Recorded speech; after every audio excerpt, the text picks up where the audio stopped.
Entertainment news today. You're such a dragon gay. Everything sucks and it's no good. That comes out of Hollywood. But there's one place you can go to get all your news and info, and maybe even have a laugh or two. You know it's true. Midnight's Edge after dark is life. We stand for nerds and geeks, we will survive. From Star Wars to Jurassic Park, it's Midnight's Edge after dark.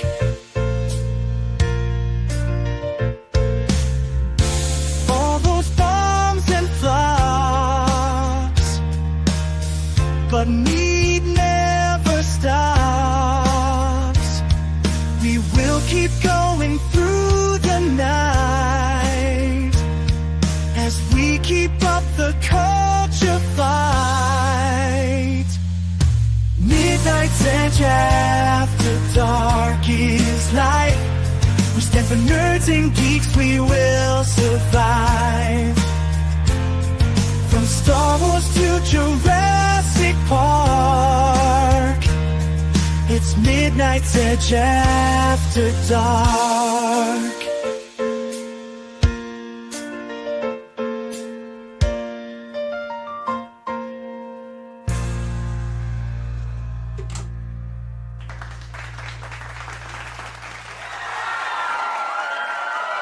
Man, that intro hits a little harder today. A little harder today. That's right. Indeed. We're going to talk a little bit about that and a whole lot more. We have Ghost CC Karaoke in the house. I'm still ghosting. You're Ghost. Well, apparently I held up the start of the show by half an hour, so. No, there was just nobody else showed up but Nick and you. So I guess it's the Tom and Nick and CC show. So there we go. Glad to be here. We're glad to have you. And we also have Nick, of course. How you doing, Nick? Hello. I'm doing well. How are you, sir? Doing the best I can, and I like that's all they're going to get out of me. Good. But can I get a little more, though? Just me, though? No one else? All right, you. I'll give you a little bit more, too. Oh. All right. Well, let's take a look at what you guys are talking about out there. We got some love coming in already for Clobbering Times. Sending in $2 is FKHC 2005. And Mikey is here. Hey, Mikey. Normally, I like to listen to the show and get entertained, but since you bigots don't have any minorities, I thought I'd come in out for not. Aren't Canadians minorities? Hell no! Are you kidding? They you know what? I'm mad at all Canadians because they jacked up their chance to be the 51st state, so they're low on my list. They're right behind Venezuela. Well, FKHC 2005 sends in some love for Clobbering Times, and we appreciate that. And he also sends in some love for Norm. That's right, George Wendt. We're going to talk about him in just a moment. We got Joe Pat 87 who sends in $1.99, says the intro is going to be especially poignant tonight. Indeed. And then we got Goddess of Whim who says for Clobbering Times and for Norm, send some love and some beer. Thank you for that, Goddess of Whim, and the $2. And holy crap, Tornado sending in $20. Woo! Thank you for the support to say Rip, Norm Hale, panel, and chat. You know what's beautiful about this now? Mikey, it's almost poignant that you showed up. Why is that? The U.S. Senate passed no tax on tips. They did? Yeah.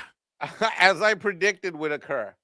So send in those super chats, peoples. Well, Mikey doesn't have to count them for taxes. Technically, super chats. You bring up an interesting point because some social media platforms call them tips. YouTube does not. So I think there's going to be have to be a ruling about whether or not they're actually tips. I think they're considered tips, but yeah, I see what you're saying.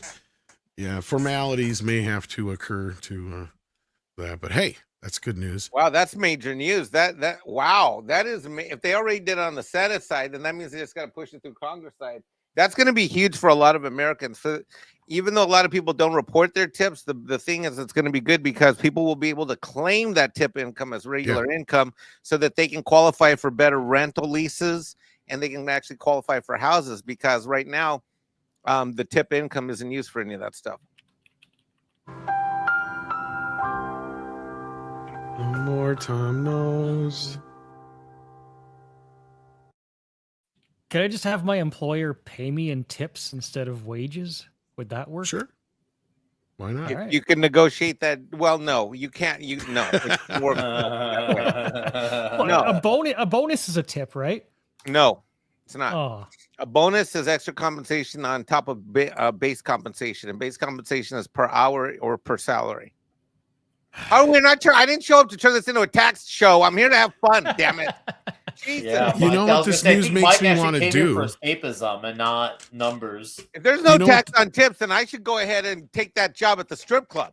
Yeah, right. Ooh. Speaking of, you know what this news makes me want to do, Mikey? Get naked. Damn. I'm gonna lick the stick. I'm gonna lick the stick.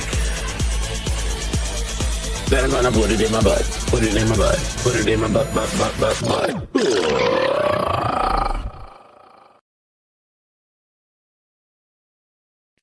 I'm gonna dance like Pedro. This freaking guy. I'm surprised his name isn't actually Neil Gaiman. Gay Dro Passhole. Yeah. Well, we're they gonna could've talk shared about the him a tub. little This freaking guy. Oh, bit. But no, we got some sad news to kick things off today. We lost a legend. This one sucks. George Wendt, the beer-loving Norm on Cheers, dies at 76. A television staple. You may also remember him from such films as House 2 and such like that. A very funny guy, born in Chicago. Or House 1, sorry, not House 2. He was in such films as Dreamscape, House, Fletch, Gung Ho, Planes, Clothes, Never Say Die, Guilty by Suspicion, Forever Young, and even Spice World. Yeah. And he was also in several television shows and other appearances. And, of course, most well-known is Norm on Cheers. So here's a drink to Norm. Died at 76. It's too bad. Mikey, are you a big fan of Cheers? I was kind of wasn't Cheers out like was it in the early 80s? Throughout most of the 80s, actually, it ran. It was like just a little young. I was a little young for. I mean, look, I wasn't that young. It was. You know, you'd have probably been like a teenager, young adult when it was. Yeah, on, I was probably. young, dude. I mean, like we're to have this convo in the chat and DMs. I mean, 1983. I'm watching He-Man, and look, even regardless of my age, I was a young 10, 11, 12, 13, 14-year-old. Like I was like more like closer to 7, 8, 9. Like I was always younger, even though I was older. You know, like I wasn't like on the mature side of 12, 13, 14, 15, even though I was banging. I love how you say you're a little young. I was barely even born, but I remember my dad would watch this show every week religiously. Yeah, it was one of his shows. And then, when I did watch it, I didn't always get the comedy and the humor. Like I was like, why are they laughing?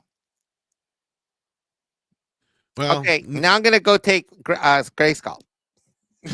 Nick, coming from Illinois, I mean, I gotta imagine George Wendt was a big. Dude, are you kidding me? I knew about this. I knew about this guy before I even watched the show. Cheers. That's how big he was in Chicago. Like even when I was at Cicero Berwyn, yeah, I definitely knew who George Wendt is. And then of course I finally actually started watching Cheers around 4th, 5th grade around that time point, and obviously is off to races after that. Absolutely. Loved him on the show. Well, a lot of our generation didn't necessarily know him from Cheers, but they probably known him most from like Dub Bears skits from SNL and stuff. Do you guys remember those? I didn't know he was on those skits until a bit later in my life. Because I was watching those things. Funny you mentioned those, Tom. Around the same time I started watching Cheers, the show, I was getting into those SNL skits. I had no idea that was in the entire time. That was something I found out later on in life. I was like, what type of moment? He was in most of those, if not all of those. In fact, didn't he die famously in one of them, I think? Or was that Chris Farley? One of the two. Yeah. Also, yeah, Chris Farley. Oh, Chris Farley. Did he? Was it Chris Farley? The one? He's the one who's choking on the bratwurst. He would always choke on shit. Yeah. He was like basically decking himself in the heart. And but it was weird because that was like one of the few times on SNL you had like this running group of guys where that would all be that would be all they would do on that skit. You'd have George Wendt and a couple other guys that would only come in for that skit, like when they would do them. It was kind of weird, but like anyway, sorry. Go ahead, Nick. I didn't mean to interrupt you there. Oh, you're good. I mean, I had really not much more to add. Just yep. I just remember when Chris Farley was just basically decking himself in the heart and over the whole bratwurst choking. It was like, holy crap. Like, but I remember Ditka, Bears, Polish. I remember the episode where Ditka was on it. Yeah. There was a time Ditka actually was on it. Yeah, dude. No, this is a big loss, man. This really bums me out here because he definitely seemed like one of the good guys. And of course, it's another great talent who's left us, and we're still stuck with Pedro Pascal. Unfortunately, a little too soon at that. 76 is still a little young. Dude, he looked great up until the end. I had seen photos of him in his, I guess you could say, his later years, and no, he was still holding up well. But he's going to leave a great legacy for us all. That's for sure. I feel like amidst somewhere in my Star Wars prequel watches, I need to watch some episodes of Cheers to really, really let this one out. Was John Belushi in most of them or just a couple? Because I remember there was a couple of guys who would just come in and do those skits, and George was one of them. So I can't remember if Belushi was. I don't know if he was on every one of them, but I know he's on a couple of them at least. But CC, any memories of George and Cheers or anything else? My era was definitely Frasier. So for me, that was the weekly appointment viewing. I never missed Frasier. Was always there. Watched it with my parents every week, pretty much front to back. So it was kind of through that I was made aware of Cheers being the show that Frasier is based upon. And I know there was certainly a time where they kind of like they aired it back to back. There's an episode of Cheers and then there was Frasier. But I've probably seen maybe half the episodes of Cheers. I recognize Norm as the kind of character that a show like Cheers could not really, like, if you didn't have Norm on Cheers, it wouldn't be half the show. He glues. He almost all became the a prototype together. for a character, right? Like he almost once in a while you'll be like, oh, he's that show's Norm. You know what I mean? Like, yeah. I mean, they obviously lashed on to Kelsey Grammer, and that was a smart decision because Frasier was a great show. But I mean, Norm would have been. I don't know how far they might have thought about spinning off on Norm. I always thought Norm and Cliff should have got their own spinoff. Yeah, it would have been the most obvious choice, right? Yeah, put them in a situation where they were stuck together and for some reason, and yeah, I think it would have worked. But no, he will be missed, and it's sad when we got to start the show off with news like that.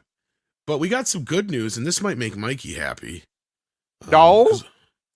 Yeah, we're not going to do the Pedro stuff right away. We'll fuck with that all throughout the show. But it looks like Henry Cavill's long-awaited action reboot moved to Amazon for sake of nostalgia. This, of course, is referring to the Highlander reboot, which also I believe he just got done shooting Voltron over there for Amazon, and he's going to be working on, still supposed to be working on, whatchamacallit, World of Warcraft or whatever the hell it's called. No. What? You didn't know that? Did you say World of Warcraft? Or what the hell is it that he's working on?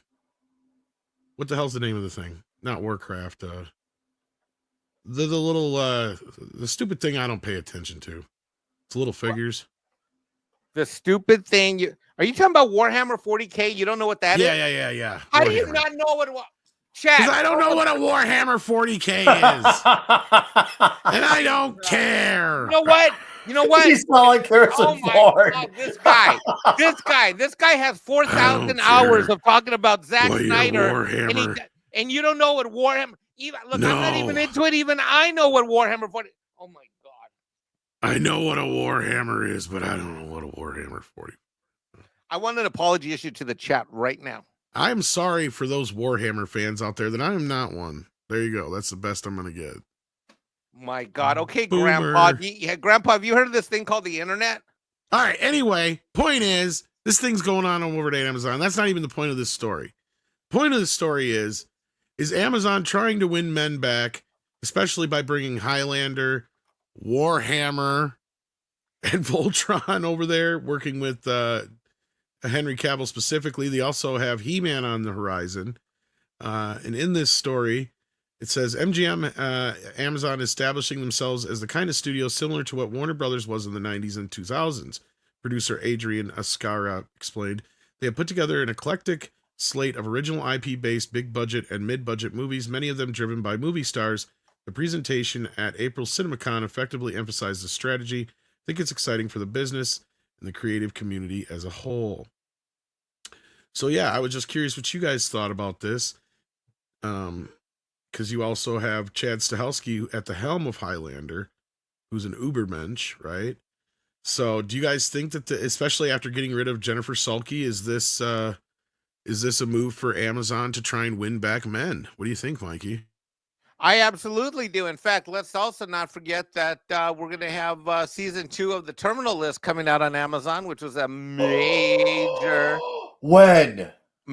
history. Well, it's being filmed right now. Ooh. We should get it. I think we're supposed to get that early next year. I think, if I remember, there was a press release about it, I think back in February or March, about some of the casting and the filming. But yeah, that's supposedly on deck. So let's not forget about The Terminal List, which was an overwhelming smash hit. And the thing about The Terminal List, saying the backstage for what's going on with Henry now, is that The Terminal List was the most non-woke series and the most like super wide, like it was really well watched and really it was a co-production with Paramount too, wasn't it? 100% co-production with Paramount, and it was in the middle of so much woke programming. I mean, so much woke programming over at Amazon that it rivaled what we would see on Netflix typically. Yes. So I'm excited. This is great. I think, you know what, Henry needs a home, and maybe if his cinematic home has to be on a streaming service, because let's be real, we've talked about it exhaustively. And so help me God, if on this show I hear the name of a person that starts with an S and ends with an R, I'm going to lose that. I love the silence. I wasn't going to bring it up at all. Good. I'm just saying. But anyway, so since he can't find a cinematic home at a major studio, because obviously we've discussed it exhaustively, he's not an A-list draw in the cinematic. Maybe his cinematic home isn't in TV, it's in streaming, whether those are series or movies or specials or whatnot. So maybe he's found his cinematic home, and I'm okay with that. It's funny you bring that up, because I was going to wait to get everybody's response to bring this up, but I'm going to do it now since you're on that topic. I've been hearing minor rumblings that part of this might also have to do with them trying to get Henry to be Bond. So this might be his ticket in for that. Oh, wait, how does Nick do it? Oh, wait, Nick, make the sound. Oh, yeah, that one. The Nick Weiser sound. And now turn it into a huge. Yeah. Huge. There we go. Take it with a grain of salt. It's just rumors I've been hearing. Wait a minute. Wait. Is it something that you heard from one of your sources over I've been heard it from a couple different places now, because yeah, when this story dropped, I'm like, well, this is interesting, because I was just hearing all this stuff about Cavill hanging out over at Amazon because, he just finished shooting Voltron, I guess. I just found out that like the other day. Dude, at this point, I'll be happy if James Bond, because I'm a James Bond massive fan. Like maybe Robert Meyer Burnett might take me on YouTube, but I don't know who else would. Type of Bond fan. Maybe Nick would. I don't know. Nick, are you a James Bond fan? Love James Bond. So you're like me. You've seen every movie 3 to 6 times. Hell yeah. All right. So me and you. All right. So I think at this point, guys like me, Nick, and R&B, we're just happy if fucking James Bond is not Pedro Pascal. Okay. That's like our bar. Screw that. I have a little bit of a higher bar, but yes, James Bond cannot beat Pedro Pascal. I mean, I'm one of those guys where if you're gonna fuck him up and give this James Bond universe of our characters, and I don't want a bunch of non-necessary spinoff. I want James Bond being James Bond, doing James Bond things, looking like James Bond as well. That's an important part. Well, the question is he going to flirt with the ladies again, or is he going to cry to the ladies? Yeah. Didn't Henry just get married? I know he's with a lady. I know he's got a son on the way, I think. I was going to say, yeah, I thought he just had a kid and got married. But anyway, CC, what's your reaction to, or Nick, did you have more to say about Amazon bringing men back to the fold and via Henry Cavill? I guess since I haven't really put out my proper thoughts, and I'm taking this with a pinch of salt, but assuming that there is any merit to it, I hope that there is, and I hope Henry Cavill gets something good going for him, because the man is really kind of been put through the ringer in the worst way possible in the last several years now, and he could really use some work that could really get his career back on track. I feel like he does have the enthusiasm. I think he does have the talent. I think he's just been the right guy at the wrong place and time. And also, and now as far as the bringing back the men direction, we'll see how it goes. I'm happy to hear about Terminal List Season 2 from Mike. That makes me really happy. And I'm hoping that this could be a swing towards stuff that guys like I would like, and got stuff like what Mike would like. So let's hope. Yeah, and CC, so what's your reaction to this? Amazon bringing back men and whatnot? You got me putting the puzzle pieces together in my head, because Salky left, and if I'm not mistaken, she certainly had a role to play in the direction of James Bond at that time. Well, that was one of the main reasons why they got rid of her. Yeah, they supposedly just basically paid her off to get rid of her. Yeah.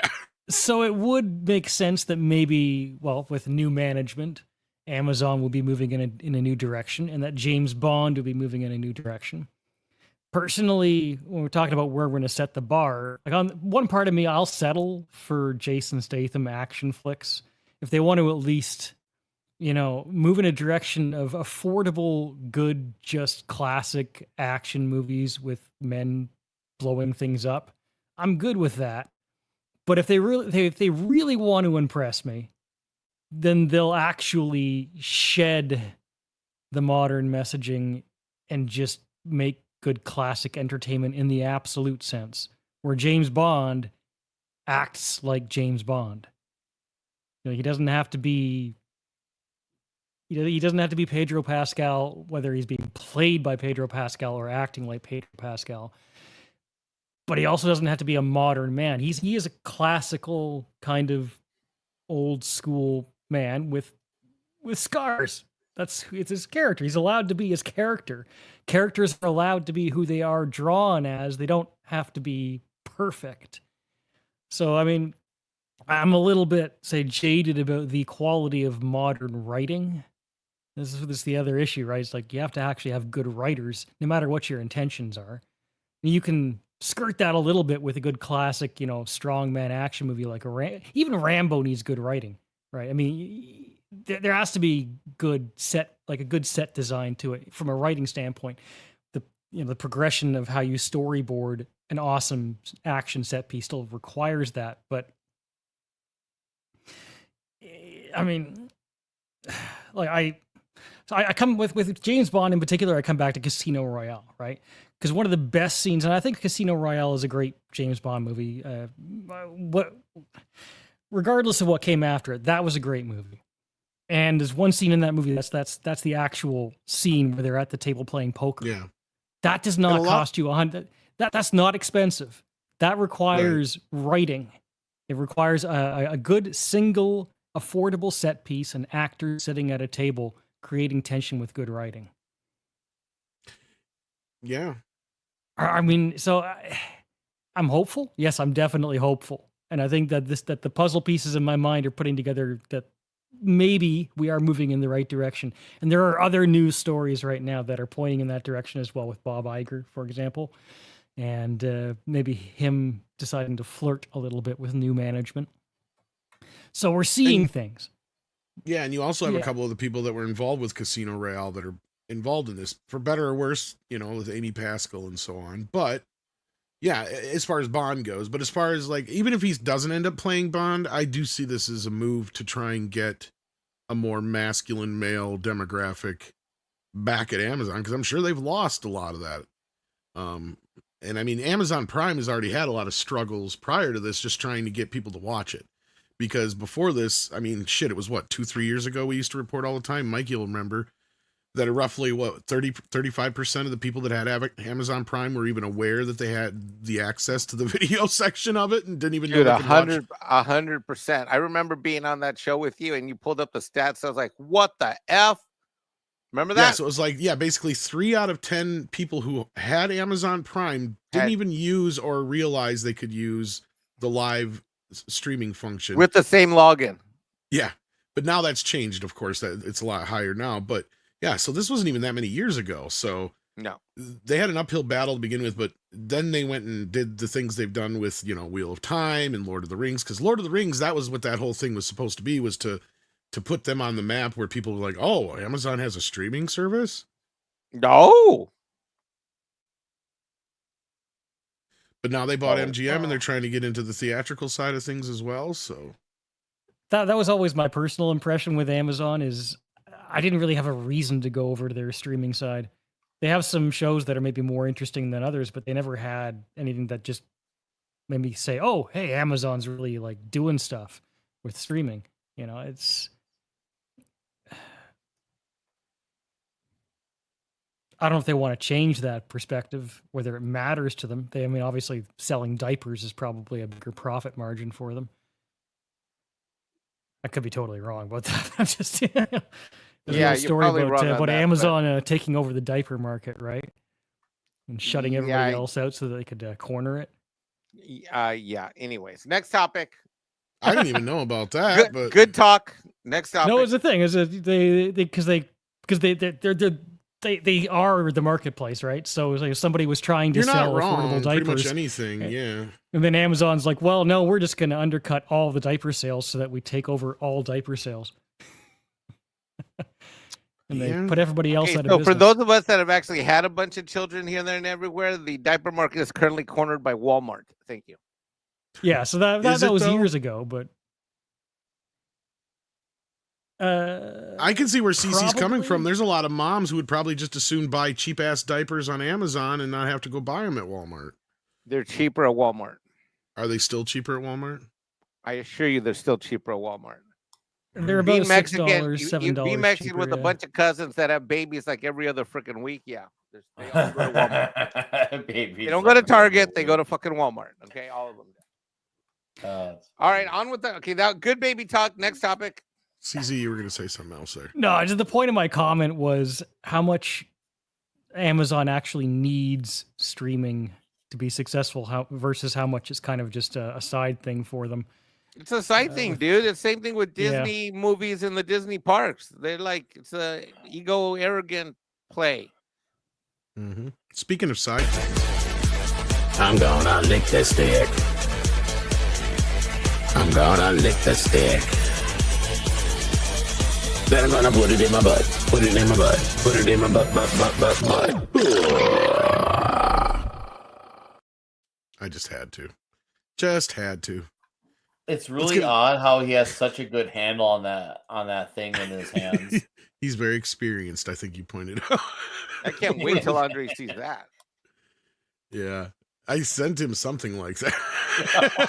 I can already hear Tom. I kept doing it last night on Toxic Femmes. What is this bullshit on the panel here in StreamYard?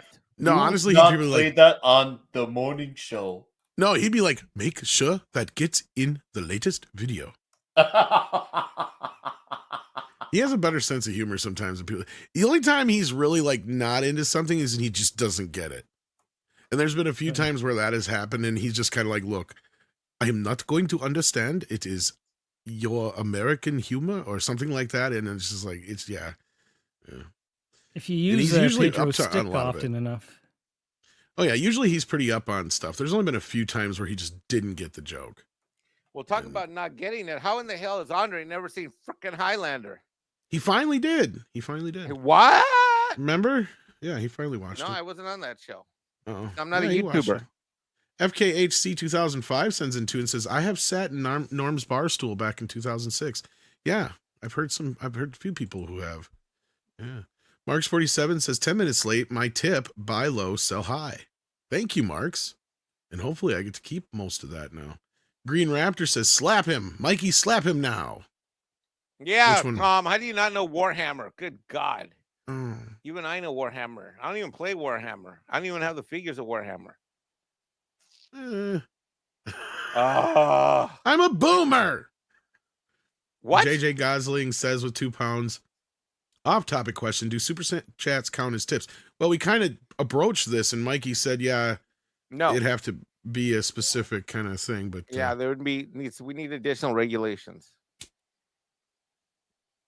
So yeah, and then we got Kamchi who sends in $4.99, says Amazon trying to make normal movies. Yeah, right. Even if it's true, not with DEI mindset they worship. Well, that's the thing, Kamchi. They got rid of Sulky, who is the #1 DEI queen over there at Amazon. So we'll have to see how that rolls. And they're calling you out, Mikey. They're saying you are a YouTuber. No, I'm not even monetized. If I was, I'd be the worst YouTuber ever because I'm not even monetized. Then you got Davina who says, I don't think Amazon changed enough. Yeah, they may have a long ways to go yet. That could very well be. But so Pedro seemingly is trying to torpedo the Fantastic Four.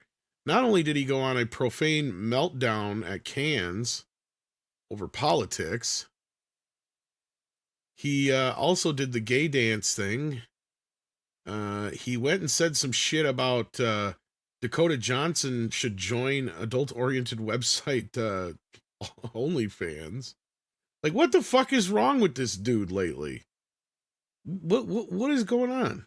Mikey, you're muted for some reason. He's being a princess and thinks that he can do whatever he wants because he's untouchable. Yeah. He's literally being just like a chick. I mean, when I think of the most masculine men of Hollywood history, shockingly, Pedro does not like. He's no John Wayne. He's no Clint Eastwood. He's a sure as hell no Chuck Norris or Steve McQueen.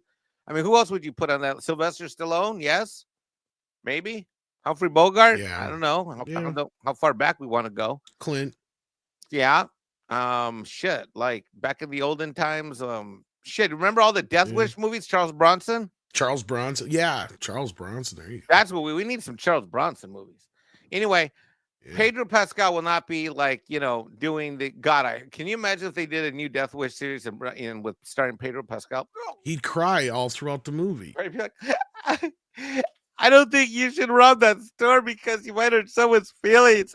No, he'd be like this. They killed my husband. No, he'd be like, I do not think that you should rob that store because you would hurt somebody's feeling. They killed my immigrant husband. Because he's definitely going to be gay in this Death Wish. I mean, I asked the women. We got women in the chat here on Midnight Edge After Dark. And the women we have are based. I asked the women of the chat this question. When you think masculine leading man of Hollywood, do you say, oh, yeah, give me some more of that Pedro Pascal booty action? Ladies, what say you in the chat? You don't even have to super chat. I just need to know what the ladies say. That was the perfect choice of words. What did I say, Nick? Am I in trouble? What? No, your words about the Pedro Pass hole and the booty action. That's just funny. It's fucking hilarious. Nikki D. Nikki D speaking truth. Hell no. Yeah. Davina Duckworth, no. Pedro Pascal. But he's Hollywood's daddy. No, he's Hollywood's beta ass Latinx bitch is what he is. There's a big But he's got daddy energy. No. Can I see the rest of this he wardrobe has too much he's got on here? To have even dad I'll shut up now. I'll shut up. See, I got triggered. Oh, no, I don't have all that here, I don't think. Pedro Pascal is my... Oh, here we go. There it is. But at least he's got pants on this time. Yeah, this was actually fairly normal for him, I guess, or like close to. But like other than that, he was been wearing the shit like with no arms and looking really queer and whatever. But that's typical for him. So, Nick, does Pedro ooze toxic masculinity?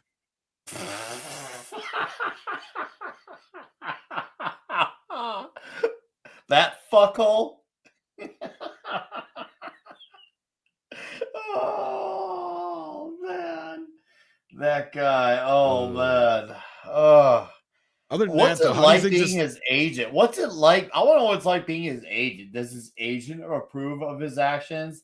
or does his agent like enable it? I would like to know what does Passhole's agent think about all this. You go ahead and slay, Queen, slay. Yeah, I was gonna say the problem is like the agents and a lot of them are in this line with this crap. I can't wait till the red carpet.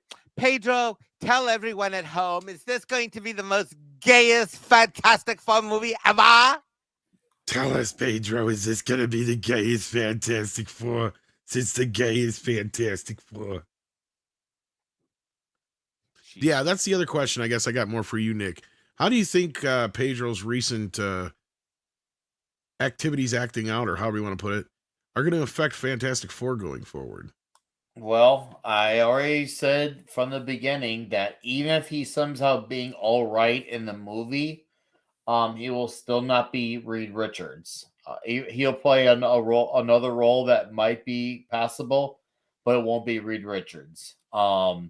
As far as his actions offset, I mean, I feel like that's not stuff that's going to get out there too much unless he really goes on a Rachel Zegler like rampage with it all, and then it might start to get to some normie reactions. I don't think that it'll get that far though, because I have not heard a word from normies at my place of employment, as I like to say. Not one worker has spoken about this F4 movie. There's at least some people who say, hey, did anyone see Thunderbolts, or did you like Thunderbolts? Not one human being brought up F4. Only one worker to this day has brought up Captain America Great Reset. It's safe to say this thing does not have normie interest. It'll have the interest, or not even the interest. It'll have the obligational duty of the diehard fans to go see it just to see and say they saw it and react to it. It will not have a normie interest unless something dramatic happens between now and late July when this comes out. I think at best this movie might hit 90 million opening weekend. And once again, that's not speaking to the quality of the movie, just as far as the interest of the movie. The interest on this movie does not seem like it is there. So I feel like there's not much he could to bring it back home. I don't think there's much he could damage because there's not much there to begin with. Yeah, I'm going to ask the audience. I put it out there. Is Pedro turning you off of Fantastic Four? Go ahead and vote. But CC, what do you think about this? Do you think that this is going to turn folks off? I mean, he'd already turned me off of it long before this, right? And I think most people who are watching this show are already steeped in that. Cans is not exactly... It's not exactly something that a lot of people are paying attention to. I don't want to completely crap on it. Some people probably are, but it's not the center of attention, right? He's not getting on to, he's not getting out there the way that Rachel Zegler did. I think Nick was on point with that. If he starts pulling a Rachel Zegler with this, then it might start to seep into that general audience thing. But I mean, like, I'm already not thinking that Fantastic Four is going to be all that great, and I don't know who else there is to convince at this point who's even paying attention. I don't know if I'm as low as Nick is saying with $90 million, because I mean, Marvel films still seem to have these big opening weekends, right? So we're talking 90 million that would domestic. Be under Thunderbolts, but like, I mean, that be above Thunderbolts and right in line with Great Reset. Okay. Yeah, I could see that. I mean, I could see it not making 500 million worldwide total, just because of the general apathy. And yes, what if it makes $444 million? That would be hilarious.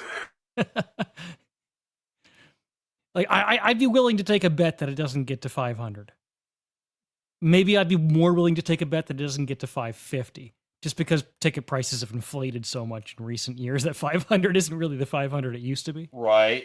There was a time that meant something. Now it's not really saying much considering the prices. Yeah, no, good point, CC.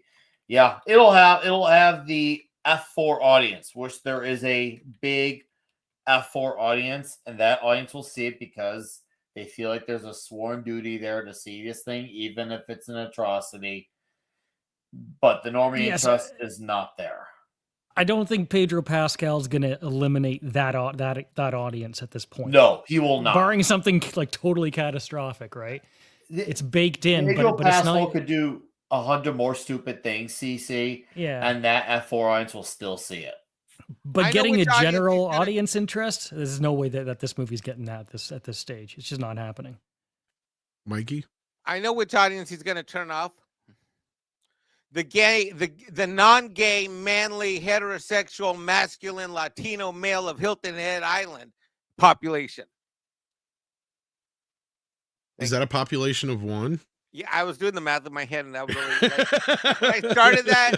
Well, okay, when I started that, it was supposed to be a big statement, and then I think it could transcend, though. I think you're right. I got to go back to the editing. I fucked that up. Just think, what's worse is, Mike, between this. This is why I'm not a YouTuber. That was not insightful. This is why I am not a YouTuber. I was trying to be dramatic, entertaining, and insightful, and I ended up, by the time I got to the end of the sentence, I'm like, wow, that sounds stupid. What are you saying, Nick?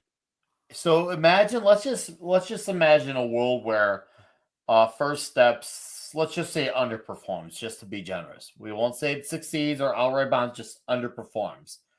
Keep this in mind as I talk about the keyword underperforms. Pass Hole is supposed to be the main, quotation marks, star of the upcoming Avengers Doomsday movie. What does that say for that movie if this movie underperforms? We all know how even worse it's going to look if he's the main star going into Doomsday and it bombs. But that's a very scary thing when you think about it like that. Like, this is supposed to be your main star of this movie. You had one movie to get him right, and this movie does not capture the audience. Mm-hmm. They rushed into giving him the role for, let's just say, their biggest movie in a long time, because it ain't the audience's biggest movie, that's for sure. The audience is, a lot of them, the ship has sailed. But they are absolutely in danger if this movie does underperform. Even at that, it needs to be an outright success, because if this underperforms, they are literally doomed with Doomsday if Pass Hole is their leading star, and that's how they want to prop him up for this movie. Yeah, I don't know how this is going to really overall affect it, but I don't think it's going to help it, that's for sure. In the audience, you guys out there still voting, but it sounds like it's not helping. It's according to you guys, it's turning you off. So yeah, but this audience pays attention to these things. True, we pay attention more to these things. Right now, Pedro's just being like dumb and weirdo and kind of gay and saying stupid political shit kind of thing. But he hasn't crossed the what we call the Ziegler Equinox line, which is that he hasn't said something stupid about fans or something like, oh, like everybody's just going to line up to my movies and it's going to be around the block and they're still going to come see me so you can hate on me. Like, he hasn't gone there yet. So long as he does it, I mean, he's right there, especially with his political talking the shit. Trump shit, yeah. He's right there on the freaking line. Right there. This guy. Yeah, and you guys out there are saying it's not helping. So we got Flying Blind on a Rocket Cycle with 499 says, if Mexican Iron Man is possibly a YouTuber, what kind of YouTuber is Pedro? Or what kind of tuber? He's a meat tuber. Yes.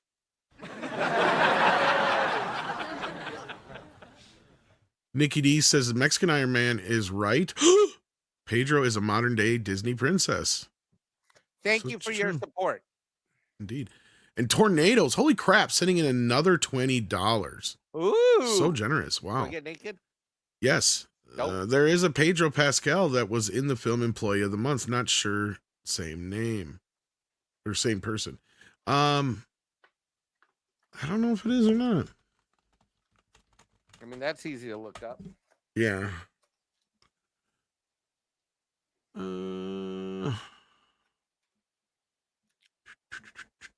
I vaguely remember that movie. Yeah, I vaguely remember it too, but I'm not seeing a name Pedro Pascal anywhere in here. Mm. Yeah.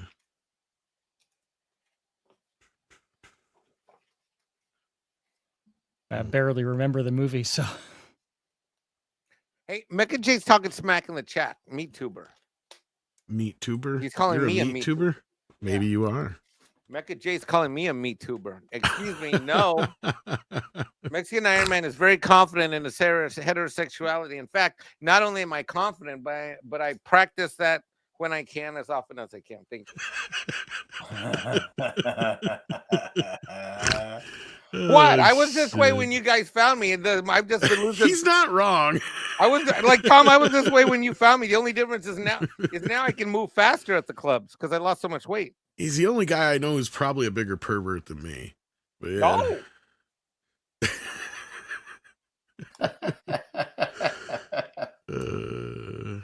Yeah, I'm not seeing that in his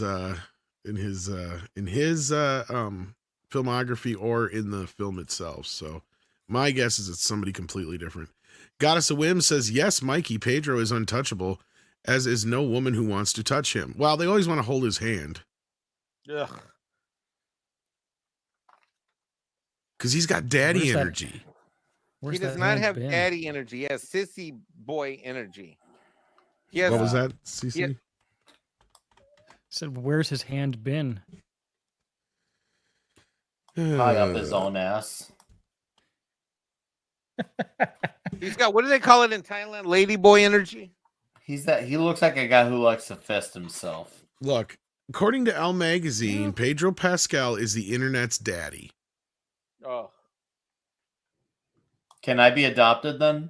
And he says, daddy is a state of mind. Hey, I'm not staying the night at Pedro's house. I'm just saying. Yeah, this is also on top of all this other business. You can advertise for adult diapers. My dad. If he's my dad, then my dad's a rapist. He's a cool slutty daddy. Like, what the fuck? Ugh. Who says this shit? People. The Hollywood Reporter and Deadline. An L.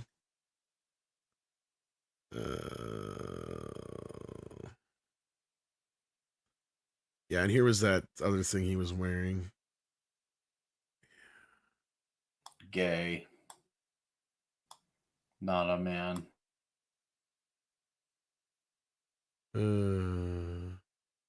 Yeah, anyway. He's got an eclectic wardrobe. Thank you, Goddess of Whim. And then we got Kamchi who says he is Dipsycho, got infected Rachel Zegler virus. DEI psycho. Gotcha. Yeah.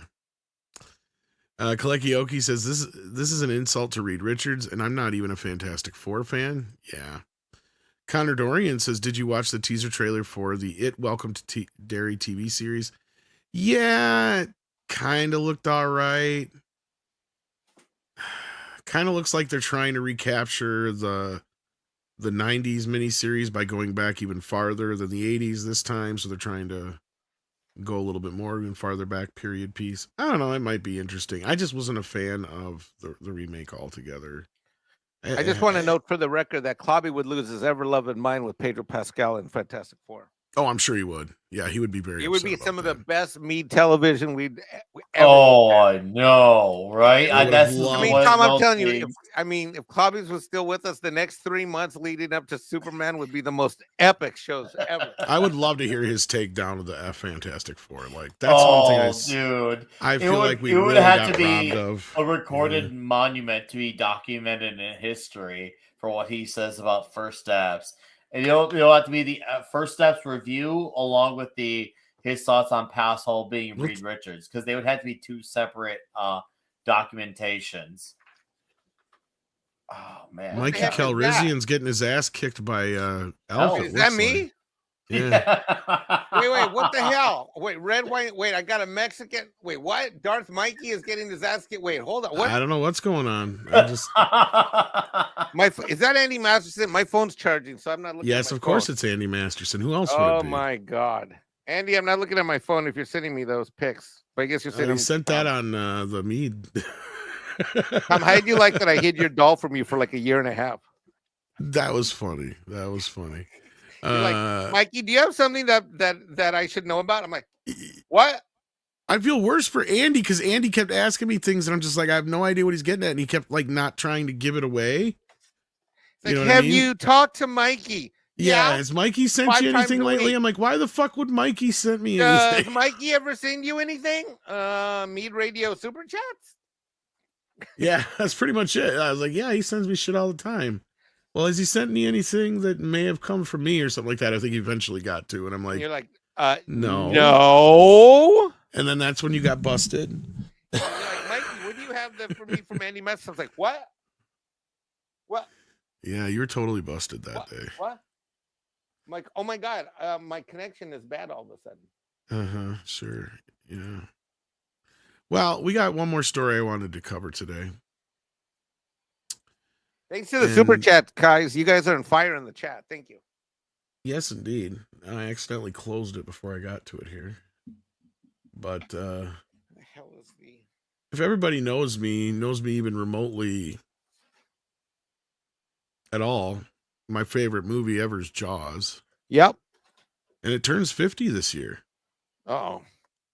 So it's getting re-released in theaters and stuff like that. And it looks like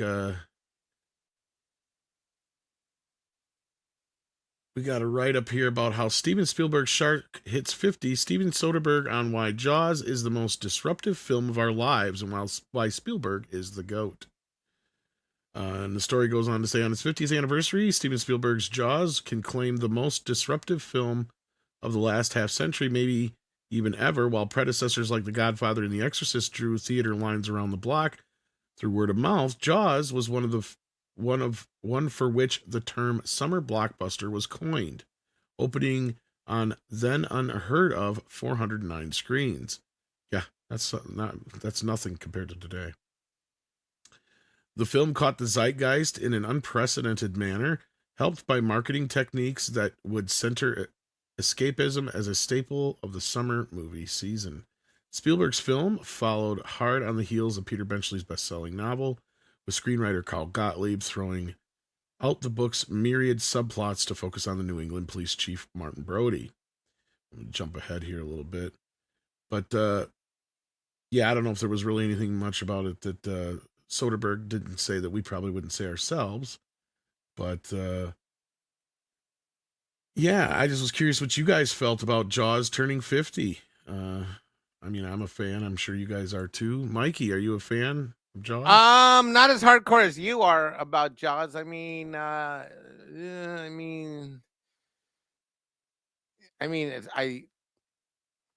love the movie. I mean, I'll go see it in theaters. You're gonna kill me, but I kind of like Jaws 3D the best of all of them. Are you still there? Am I fired? I'm not gonna kill you. I actually don't hate that one as much as most people do. I have a lot of I think that is it the best movie? No, but that's the one I had the most fun with. Oh, that awkward silence in between. You're not gonna I was like, Jaws movies. It's like this. Like the second movie is probably better than it has any right to be. The third movie actually tries to do some original stuff, and I think is actually not bad at all. The problem is the hokey special effects and the 3D stuff that kind of ruins it unless you're watching it in 3D. And then you got Jaws the Revenge, which is just batshit fucking crazy. Like totally batshit fucking crazy. So I do think the original Jaws has some of the best cinematography, or I don't know if that's what you call it, the best like camera shots. Like I never like, you know, that one where he's on the beach and it just zooms in and you see his eyeballs as he's looking out. You know, like the one, you know, what I'm talking about. Yeah, between Spielberg and Dean Cundey, basically. Yeah, who would have been doing that? Yeah. What about you, Nick? You a big Jaws fan? I don't think Jaws has ever been on Toxic Tuesday yet, has it? It has not, but it's a fantastic movie. Has it not? Of all the movies you guys have done on that show, how have you not done that one? Yeah, right. No, good point. No, I love this movie. I've been watching this movie on and off since I was a kid, man. This is a fantastic movie. I last watched it a few months back. Still love it. I think I've watched it like 2 or 3 times in the last year. So it's still like something I will always go back to, like always, forever and always. So I love this movie. Believe it or not, though, I've never seen Jaws 3D. And I think I've only seen the second one once or twice. I was just so set and happy with this movie that, well, seeing any other didn't really mean much to me because I love Jaws that much. CC? But I What hope about they you, do full CC? strip for Yeah. its 50th anniversary. Oh, there's all kinds of stuff happening for the 50th. Yeah. It's coming back There to are theaters. They got merch. Yeah. There are movies I would take to the desert island first. What About Bob, for example? But I appreciate Jaws as being a classic movie. It's I never completely warmed up to it, and I mean that's a hot take in the moment when I should just sit here and praise it. But it is a great movie, and I appreciate that. It's maybe not the first movie I pull off the shelf. If that makes sense. Fair enough. Yeah. Well, I mean, look, I could talk forever about this movie, and but I think everybody would enjoy much more hearing my AI Andre review of Jaws: The Revenge. Don't you think? Anybody? Bueller? Yes. What is that? Oh, I want to hear you do Andre. Oh, it's not me. It's AI Andre. What's that? You don't know what AI Andre is? No. What the hell is that? Today, I'm diving into the thrilling universe of Judge Dredd. Whoops, wrong one. Oh, was that real Andre? Our story No. follows Ellen Brody, who believes that a shark is targeting of revenge. Whoops. God damn it. Our story follows Ellen Brody, who believes that a shark is targeting her family out of revenge. Like it's the Godfather and they massacred his boy. The shark has a vendetta. I'm no marine biologist, but not so sure that's how the force works. But then again, considering how many sharks the Brody family has killed, the shark may have a point. They have single-handedly killed more sharks than global warming to this point, so I can see why he would have a vendetta for the Brody family. And speaking of vendettas and the Brodys, this shark has a GPS for the Brody family. It follows them from the icy waters of Amity Island to the Bahamas. Yes, the Bahamas. My GPS can't get me to a fucking gas station, but this shark can find the fucking remaining Brodys on Earth no problem.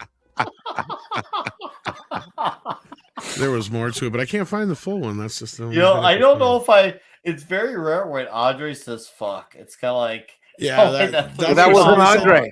Yeah, that's where somebody's like, that's the moment you can tell it's AI because Andre doesn't swear that much. Yeah. Oh, that was good. This is exactly the type of unauthorized behavior that Tom and Mike engage in the evening. Because it's written by me, but it's an Andre's voice. Cyberchud. This was not authorized for anything was but not a member stream. Oh, shit. Oh, shit. Yeah, I have to figure out what I did with I used to have the whole thing, like a 3-minute review. Mike, But, I cannot believe you did not control Tom. All right. Well, let's get out of here because I actually have a video to edit, believe it or not. What? Yeah, I know. You've got a video to edit. I know. What? Imagine that, right? Bro. But, Okay. here's something I had as a kid. And they came out with a new version of it. But yeah, the original's expensive as hell. Jaws is the game where you try to fish out what's in the jaws of the great white shark. I'm going for the camera. Made it. But be careful, because if you remove the wrong piece, the jaws will get you. You're out. Jaws, it's you against the great white shark and each other from Ideal. There weren't many baths I took without that shark when I was a kid. I shit you not. Oh, I believe you. Dark King says, okay, Tom, now do AI Mikey reviewing Elf. We'll have to look into that. I'll have to get Mikey to do some recording for me, so maybe I can make can't an do AI my Mikey. AI can't do my voice. I'm unique. I'll make it do your voice. What? I'll figure it out. No. Damn it.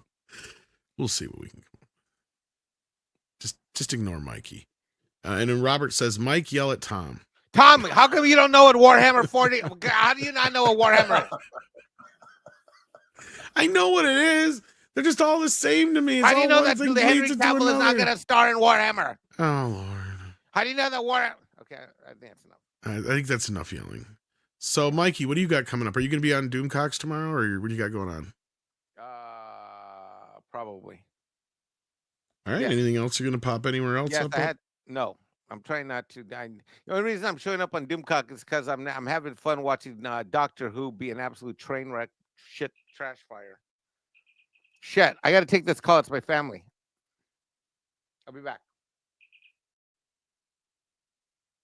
What just happened? He had to take a phone call. Oh, okay. Nick, what you got coming up? You got to make us famous here in a bit. Oh, dude. Yeah, damn right, man. Emilio! One more time. Young Guns 2 in 1 hour on Toxic Tuesday. I can't wait to talk about this one. Like the first movie, this is another one that was a virgin going in, and I feel very satisfied coming out. So I can't wait to talk about it in 1 hour. So you came. Come hang out with us. It's gonna be an awesome time to talk about this. I think I might like this one a little more than the first one, actually. Ooh. But maybe time will be the decider of that. But as my initial, first two viewings, I really love this movie, and I'm excited to talk about it. But yeah, come hang out, guys. It's gonna be a huge time. Thanks for having me, and I hope to see some of you next week, because I probably won't be here due to me seeing Mission Impossible Thursday. All right. Yeah, the second one is a bit more quotable. I don't know if it's better, but it's definitely more quotable. I can agree with that. We also have CC. What you got going on? I'm getting out of town for a couple of weeks, so you won't see me on Thursday either, or next week, or the Tuesday after that. I'll be back in a couple of weeks. I'm gonna go cook under the southern sun. Oh, so you're gonna be heading out. Yep. All right. Well, we look forward to the updates on your trip. And until then, kids, stay tuned. This is going to send you over to Nick's stream so that you can park up there and wait for us to come talk about some Young Guns 2. In just about an hour, you said, right? Yeah, an hour. All right. Sounds good. See you then, kids.